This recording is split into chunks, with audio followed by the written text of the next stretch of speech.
Jordan was the first player we had ever seen who was the most talented, far and away, which is not his fault, by the way. People saying, oh, Jordan played against plumbers. Just like it's not LeBron's fault the competition that he played against, not Jordan's either, right?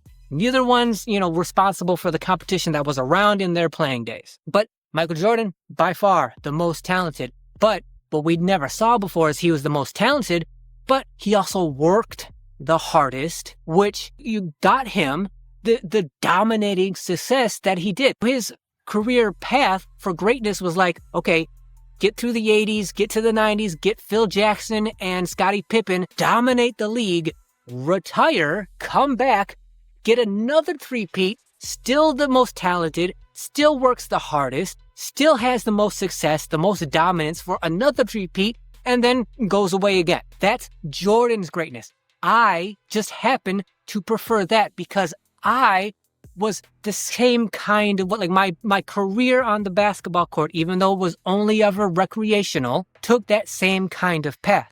It took me a long time to reach my peak in my prime.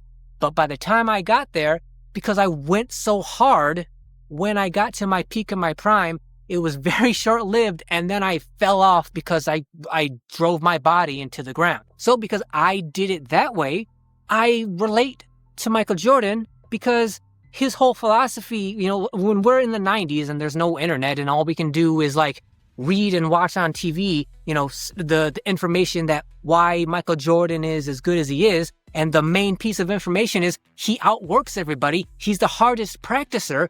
Well, okay, we've never seen him, a player like that, do those kind of things and have that kind of success before. So yeah, me in the 90s, I just went as hard as I could, especially in practice, because that's what Michael Jordan did. For me, it ended up being finally getting to my peak. And then by the time I got there, my body was pretty much riddled with arthritis and I immediately fell off.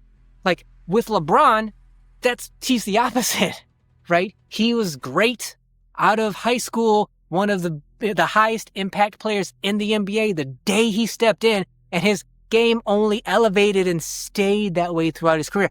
I can't relate to that. I don't have that sustained greatness. And that's the primary point and reason why because I can identify with Michael's career and the approach that he took, that greatness appeals more to me than LeBron's greatness. That being said, let's talk about LeBron's greatness. Like I said, LeBron James as well, innovator, revolutionary, right? He's the first one of his kind. We've never seen what he's done before. He came out of high school with crazy over-the-top kind of expectations, and he lived up to them. Never saw that before. Someone comes straight out of high school, crazy high expectations, and actually live up to it. And then to sustain that pretty much throughout his whole entire career for over 22 years? Never saw that before. He's an innovator, a revolutionary player as well. And like I said, I'm older than LeBron. For him to be playing the game for as long as he has, at the level that he has, and continues to this day to play at that super high level at his age, I'm jealous of. I'm happy for him. I'm also jealous that he can do that. My career was up and, it took forever to get there and then it was done immediately. LeBron is just forever, just greatness over such a long, sustained period of time. Nothing wrong with that. Nothing bad about that. Why would there be the whole longevity thing oh, LeBron, he's only considered so good because of his longevity. Well, whatever. That longevity is great. I don't have anything bad or negative to say about it. He puts up the stats because of his longevity, but what's wrong with that?